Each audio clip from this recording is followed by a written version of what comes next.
Hey everybody, Cranky Gun Reviews here. I'm going to do a little quick video today just comparing two micro 380 pistols, or maybe not micro pistols, but just some small concealed carry pistols in a 380. I will be covering the Sig P238. I just got this one recently and I ordered these special custom grips for it off of Etsy. They're not quite as nice as I hoped they would be, but they're only $26, so who can really complain for $26? And then my Smith & Wesson Bodyguard 380. This has been in several videos already that I have. And then just talk about the types of holsters that I like to carry them in. So let's jump right into it. So features of these two guns, they're somewhat similar, but they're somewhat different. So they both have a rear-mounted thumb safety on the back of the slide. The 380, nice positive lock to engage and disengage. This does deactivate the trigger as well as not allow you to slide the slide to actually chamber around. And this one comes with 6-round magazine. I bought a few extras from Midway USA, I think, or I might have got them off eBay, I don't remember. But I've got a few extra magazines for that. So when I carry that, typically I'll have the 6-round magazine, one in the pipe, and I'll have another magazine in my pocket. And then the P238, similar design, except this one, like a 1911, is a hammer fire. And just like the other one, you cannot engage the hammer when you have the safety up.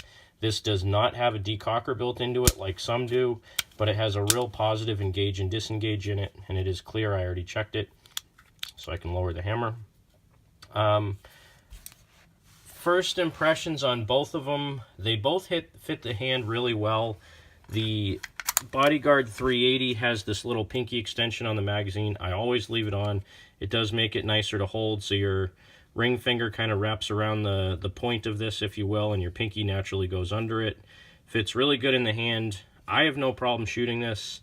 The sights, they're just a standard black, like military style sight. They don't have dots on them or anything. It can be a little bit difficult to see your target, but it also does have Crimson Trace laser in it, which works very well. So either way you want to look at it, not a bad deal when it comes to your sights on it.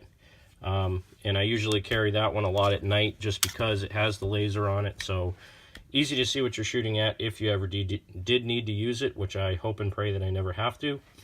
As far as the Sig goes, this is the Nitron model, and it has their night sights on it. And I got to tell you, these things will self-excite with very, very little light on them, and they last quite a while. So, I mean, I've left this thing in my safe overnight, taken it out the next morning when it was still dark out, and the sights are still illuminated. So, whatever they use for their night sights works very well. Overall fit and finish of the gun, I love it. You can see I changed the grips on it, like I said earlier. I wanted it to look more like my 1911, so I wanted this US style grip on it. I had these custom made. I think they're made out of walnut, I believe. They could be a little bit darker for my liking. I could have had them made out of rosewood, but they would have been quite a bit more. So I wanted these just because they were kind of inexpensive, and they fit pretty well. So looks nice. This one comes with a 6-round and a 7-round magazine. I purchased a few extra of these metal form 380 magazines, which I don't know if that'll focus or not, but there we go. So these are Metal Form brand. Supposedly Metal Form makes the magazines for Sig. I'm not 100% sure about that. They look similar, but they're not exactly identical. You can see that the layout of the holes on it is a little different, even though this is a 7-round magazine. This is a 7-round as well, and these ones did not come with the thumb extension on it, or the finger extension, which it's not a huge problem if you stick it in the gun. When you're holding it, just like the P230, I mean like the Bodyguard, you kind of have a place to put your fingers. It's a little bit more awkward when you wrap your finger around the bottom of that magazine, but I'll probably just use those for the range, so they do work well for that. So, you know, similarities, they're very similar as far as form and function goes. Like I said, the rear-mounted safety on the slide, that all works the same. Loading, unloading, the mag release buttons are in the same places on both of them. Takedown of both of them is relatively similar. As far as that goes, you have to flip the lever down when the slide is back and you slide it forward. to get that off. And then this one, you slide it down. You have to pull the pin out to slide the slide in the barrel off of it. Not too bad. I will do a takedown and disassembly at some point, but that's not really the point of this video. As far as carry options go, I really like these inside the waistband holsters. This is from Crossbreed. I believe this is a mini tuck. This particular one didn't have to break in at all. Basically, I put it on my body, and because the leather is nice and pliable, it was immediately broken into my body. This is a right-handed holster, and it's nice, positive retention. It feels a little bit sloppy when you just stick the gun in it, but when you put it on your body, the pressure of your body is pushing on the back of this leather, and it makes it nice and stiff when it's actually being held on your body. And I got into a big argument with some other guy on YouTube about, he thinks these things suck, he thinks they're useless, he doesn't think they last long, and he was doing some kind of drill where people were trying to rip the gun out of his holster on his body, and the plastic cracked. Big surprise, when somebody puts a lot of force on one of these things in a motion that it's not supposed to be, they may crack. But he claims that they have zero retention on the gun, they're nice and sloppy like a wet noodle, and you can just have your gun fall out when you're running. I don't know what the heck he's doing, but typically I only use these on my concealed carry, my smaller guns anyway, so the biggest one of these that I have goes to my shield. Anything bigger than that, it's not comfortable to carry inside your waistband anyway, so get a pancake holster outside your waistband. The other one that I use for the Bodyguard is this Elite Survival. This is a number 10. I have these for just about every handgun I have. I really like these.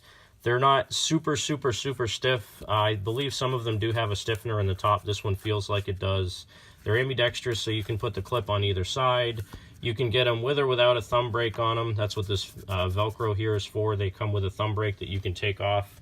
And these are like $20, $21. It's about the second cheapest type of inside the waistband holder you can buy, and they're just phenomenal. They don't hurt.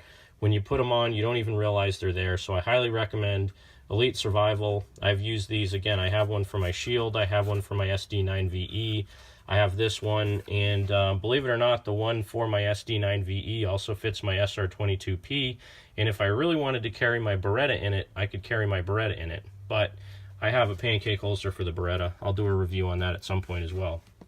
But that's just a little bit of an overview on these two. I hope to do a side-by-side comparison shooting them soon. Right now, we've been having a fair bit of snow, and there's some work days coming up at my range, so I'm not going to be able to go probably this Saturday. But hopefully in the next week or so, I'll be able to do a side-by-side comparison shooting the two of these. The triggers on them are very different. You can tell this is more of a 1911 style, so it's a real short pull. And again, it is clear, but real short pull. Crisp break on that. This one, because it's hammer fired, it's got very little take up on it, but then when you pull it back, you got to pull it almost all the way to the back before it actually breaks, and then the reset is fairly close. But it's a long intentional trigger. It's supposed to be, I guess, kind of like a double action revolver. I think the weight on this is probably about 8.5 pounds. It doesn't feel as heavy as a double action revolver, but that's that one. And magazines, obviously, extra magazines are always helpful. So thank you guys for watching. We'll be doing a shooting video very soon.